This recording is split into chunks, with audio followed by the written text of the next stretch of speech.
Good morning పిల్లలు. ఈరోజు మనం మన కుటుంబాల గురించి తెలుసుకుందాం. మీకు ముందే తెలుసు, కుటుంబం అనగా అమ్మ, నాన్న మరియు వాళ్ళ పిల్లలు. దీన్ని మనము ఒక చిన్న కుటుంబము అని అంటాము. అయితే పాతకాలంలో లేదా ఇప్పటికీ కూడా కొన్ని చోట్ల కొన్ని కుటుంబాలలో తాతలు, అమ్మమ్మలు, నాన్నమ్మలు మరియు వాళ్ళ పిల్లలు, వాళ్ళ మనుమళ్ళు, మనమరాళ్ళు ఇలా అందరూ కలిసి ఒకటే ఇంట్లో ఉంటారు. అలాంటి కుటుంబాలను మనము ఉమ్మడి కుటుంబాలు అని అంటాము. అయితే ఉమ్మడి కుటుంబాలకు మరియు ఈ చిన్న కుటుంబాలకు మధ్య వ్యత్యాసమేంటో చూద్దామా? ఇక్కడ చూడండి. ఉమ్మడి కుటుంబంలో పిల్లలు మరియు పెద్దలు అందరూ కలిసి సరదాగా అన్ని రకాలైన పండుగలను మరియు సంబరాలను ఎంచక్కా చేసుకుంటారు. ఉదాహరణకు పుట్టినరోజు సంబరాలు మరియు పెళ్ళిళ్ళు ఇవన్నీ ఎంతో సంతోషంగా సరదాగా ఉంటాయి. మరియు పండుగలలో కుటుంబ సభ్యులందరూ కలిసి పండుగ చేసుకున్నప్పుడు అది చాలా సంతోషంగా ఉంటుంది. పిల్లలు వాళ్ళ తాతలతో, అమ్మమ్మలతో కానీ నాన్నమ్మలతో కానీ ఉన్నప్పుడు వాళ్ళు చాలా సంతోషంగా ఉంటారు. వాళ్ళ గురించి పట్టించుకునే వాళ్ళు చాలా మంది ఉంటారు. ఉదాహరణకు వాళ్ళ బాబాయిలు మరియు పెద్దమ్మలు, పెద్దనాన్నలు ఇలా చాలామంది ఉంటారు. ఎప్పుడు కూడా పిల్లలు ఒంటరిగా ఉన్నట్టు అనిపించదు.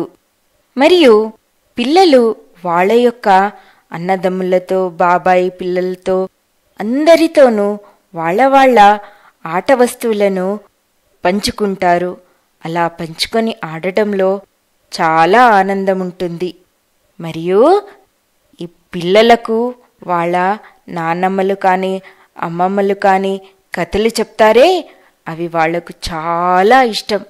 మరియు వాళ్ళ అమ్మమ్మలు, నాన్నమ్మల దగ్గర నుంచి చాలా కథలు వింటూ అలానే జీవితంలో ముఖ్యమైన చాలా విషయాలను తెలుసుకోవచ్చు. మరియు పిల్లలకు వాళ్ళ తాతలతో ఆటాడడం అంటే చాలా ఇష్టం. అందుకే అలాంటి కుటుంబాలలో చాలా సంతోషం కూడా ఉంటుంది. పిల్లలే కాదు, పెద్దలకు కూడా ఒకరికి ఒకరు తోడుగా, సహాయంగా ఉంటారు. అది ఆర్థిక విషయాల్లో కావచ్చు, లేదా వేరే ఏ రకమైన కష్టాల్లో కూడా ఒకరికొకరు తోడుగా ఉంటారు. అయితే మీరు అడగవచ్చు, మరి మా తల్లిదండ్రులు ఎందుకు వేరేగా ఉన్నారు? మేమెందుకు మా తాతలతో కానీ నాన్నమ్మలతో కానీ ఉండటం లేదు అని. కొన్నిసార్లు ఏం జరుగుతుందంటే, ఈ ఉమ్మడి కుటుంబాల్లో వచ్చే కలహాల వల్ల ఆ కుటుంబాలు వేరవుతాయి. ఉదాహరణకు ఒక కుటుంబంలో ఒక మనిషికి 2 మగపిల్లలున్నారనుకోండి. వాళ్ళిద్దరికీ వాళ్ళ పిల్లలు, భార్య మరియు వాళ్ళ కుటుంబం వాళ్ళకు ఉంటుంది. అలాంటప్పుడు ఆ 2 సోదరుల మధ్య ఏదైనా కలహాలు వచ్చినప్పుడు అలా అవి కొంచెం కొంచెం పెద్దగయి వాళ్ళ మధ్యన దూరం పెరుగుతూ ఉంటుంది. అలాంటి సమయాల్లో వాళ్ళు వేరేగా ఉండడానికి నిర్ణయిస్తారు. కేవలము ఈ కలహాలు మాత్రమే ఉమ్మడి కుటుంబాలు విడిపోవడానికి కారణం కాదు. ఇలా చిన్న చిన్న కుటుంబాలు ఏర్పడడానికి ఇంకా చాలా పెద్ద కారణాలు కూడా ఉన్నాయి. మనము జీవించడానికి మనకు ఒక బతుకు తెరువు కావాలి, అనగా మనకు ఉద్యోగం కావాలి, మనకు కావలసినంత మనము సంపాదించగలగాలి. అయితే మనం ఏ ఊళ్ళో అయితే ఉంటామో ఆ ఊళ్ళో మనకు కావలసిన ఉద్యోగం కానీ లేదా మనకు కావలసినంత సంపాదన లేనప్పుడు మనము వేరే ఊరికి వెళ్ళవచ్చు. అలా కుటుంబ సభ్యులు వేరే వేరే ఊళ్ళకు వెళ్ళినప్పుడు ఉమ్మడి కుటుంబాలు చిన్న చిన్న కుటుంబాలుగా మారిపోతాయి. జనాలు కేవలము ఉద్యోగం కోసం కానీ లేదా సంపాదించడం కోసం కానీ వేరే ఊళ్ళకు వెళ్ళరు. కొంతమంది మంచి చదువుల కోసము లేదా మంచి సౌకర్యాల కోసము ఒక ఊరిని వదిలి ఇంకో ఊరికి వెళ్తూ ఉంటారు.